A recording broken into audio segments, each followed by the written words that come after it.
শুভ সকাল বন্ধুরা, কেমন আছেন সবাই? মনুষ ওয়ার্ল্ডে আপনাদের সকলকে স্বাগত। তো ঘড়িতে বাজে 8:30টার মতন।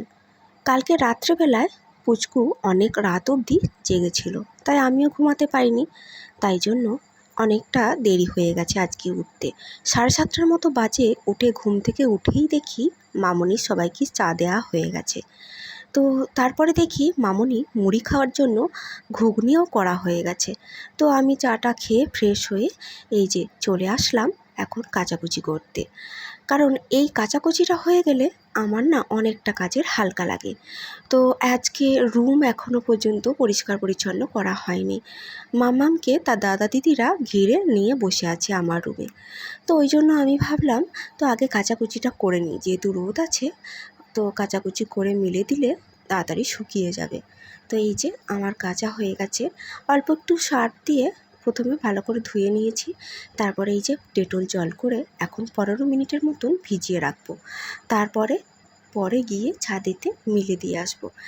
এদিকে উঠে দেখি মামনি না তরকারিও করা হয়ে গেছে, মুড়ি খাওয়ার ঘুগনি করা হয়ে গেছে, আর আনাজপাতি দিদিভাই নিয়ে বসেছে কাটাকুটি করতে। মামনিও বসেছে। তো দিদিভাইরা তো এসেছে, ভাগ্নিরাও এসেছে। তো ভীষণ মজা হচ্ছে, অনেক দিন পর এসেছে। একসাথে বসে গল্প আড্ডা মজা খাওয়া দাওয়া হই হুল্লোড়। হ্যাঁ, ওরা আসলে ভীষণ ভালো লাগে। আর মেয়েটাও না একা একা থাকে, তো তো দিদিদেরকে পেয়ে ভীষণ খুশি, ভীষণ খেলাধুলা করে, তাদের সাথে ঘুরে। এই যে আমি এখন এটা ডেটলে ভিজিয়ে রাখছি। তারপরে গিয়ে ছাদে মিলে দিয়ে আসবো। এদিকে আমার ঘরটা পরিষ্কার করা নেই, যাই গিয়ে পরিষ্কার করে নিই আগে। এই যে এখানে দিদিভাই 2 রকম শাক নিয়ে বাছতে বসেছে। আমাদের পুকুরের পাড়ে বাবা না ওই শুশুনি শাকের লতা লাগিয়েছে, অনেক শুশুনি শাক হয়েছে। আমার এই শাকটি আবার ভীষণ খেতে ভালো লাগে। আর এই যে হিঞ্চে শাক নিয়ে বাচ্ছে।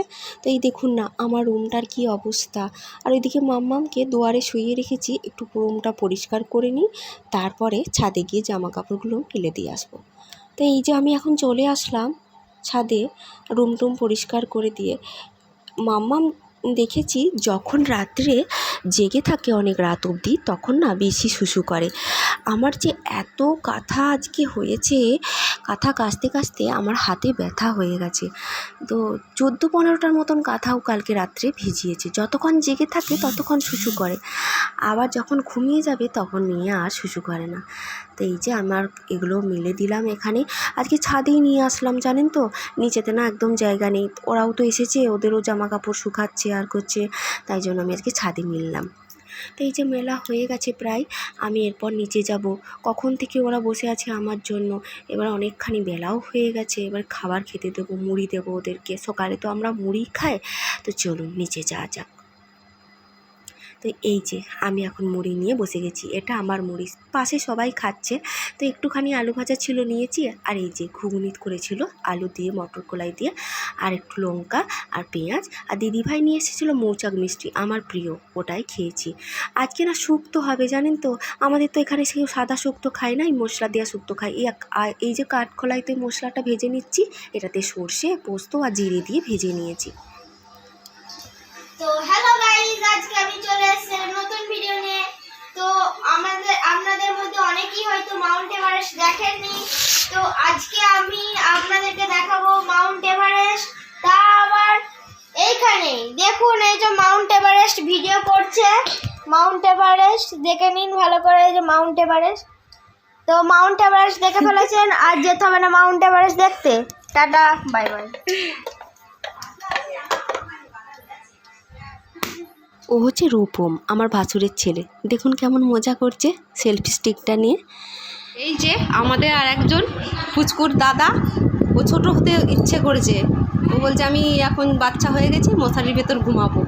এই যে এই অবস্থা, ছোট হয়ে। এরকম এই নে খা, মশারির ভেতরেই খা। পেঁপে কাটা হয়েছে, সবাই পেঁপে খাচ্ছে, ও মশারির ভেতরেই খাবে। এই যে আমার এই বক্স খাটটা নিয়ে ভীষণ চিন্তায় ছিলাম। সেদিনকে একটা নাট খুলে গিয়েছিল, আর আটকাতে পারছিলাম না। খুব টেনশন হচ্ছিল। বাচ্চারা তো আমার রুমেই খেলাধুলা করে, ছোটাছুটি করে, তো যদি পায়ে লেগে যায় পা পুরো ভেঙে গুঁড়ো হয়ে যাবে। ওই জন্য আমি কি করলাম, একটা স্ক্রুড্রাইভার দিয়ে নিজেই চেষ্টা করলাম, যা করে কোনো রকমে আটকাতে পেরেছি। এর না 3টে নাট, তার একটা নাট খুলেই গেছে। এই যে আমার মেয়েটা স্নান করতে বসে গেছে। আগে জল দেখলে কান্না করতো, এখন তো ভীষণ মজা, কাতলা মাছের মতো লাফাচ্ছে পুরো। আর এই যে গামলাটা, এটা না আমার বাবুই দিয়েছিল। সে আগে একটা লাল গামলাতে স্নান করিয়েছিলাম, সেই লাল গামলাটা এত বড় ছিল মামাম ধরতে পারতো না। সবাই না খুব হাসাহাসি করেছিল আমাদের বাড়িতে, বাপের বাড়িতে। তাই জন্য সেটাকে বাবু পাল্টে দিয়ে এক সাইজ ছোট নিয়ে এসেছে। তো এটাতেও না ভালোভাবে বসতে পারছে, ধরতে পারছে, ওর তো ভীষণ মজা, দেখুন না। আর মামুনি চিৎকার করছে, তোলো, ঠান্ডা লেগে যাবে। তো মাম্মামকে স্নান করিয়ে আমিও চলে আসলাম। প্রায় 1:30-2টোর মতন বাজে। এরপর খাবার দিতে হবে। আমাদের বাড়ির সামনে একটা পুকুর আছে, তো বড় দিঘি বলতে গেলে চলে। তো ওখানে না বাবা পদ্ম পাতা গাছ লাগিয়েছে। অনেক পদ্ম পাতা হয়েছে জানেন তো। তো সবাই বলল পদ্ম পাতায় ভাত খাবো, তাই জন্য বাবা না অনেক পদ্ম পাতা তুলেছে। তো সেগুলোকে ধুয়ে রাখা আছে। তো এরপর আমি গিয়ে সবাইকে খেতে দেবো। আজকে সবাই মিলে মজা করে একসাথে বসে পদ্ম পাতায় খাওয়া হবে। আপনাদের কার কার পদ্ম পাতায় খেতে খুব পছন্দ বা ভালো লাগে আমাকে কমেন্ট করে জানাবেন।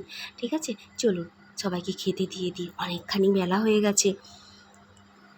তো এই যে সবাই মিলে বসে পড়েছি, মামনি একটু একটু করে খাবার সবাইকে দিয়ে দিচ্ছে। এই 2 রকমের শাক হয়েছে, হিঞ্চে শাক সেদ্ধ, শুশুনির শাক, শুক্তো হয়েছে, চাটনি হয়েছে, মাছের ঝাল আর ডাল, পদ্ম পাতায় ভাত আর বিউলির ডাল, ভীষণ খেতে ভালো লাগে, আর মাছের ঝাল।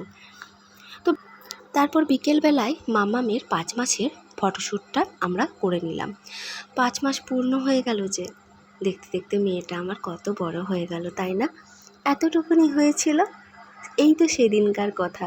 দেখতে দেখতে মেয়েটা আমার 5 মাস পূর্ণ হয়ে গেল, 6-এ পড়ে গেল। তো এই যে দেখুন না, দিদিরা কেমন সাজিয়ে গুছিয়ে ওকে ফটোশ্যুট করার জন্য রেডি করেছে। তো এখন শুয়ে শুয়ে ভীষণ মজা।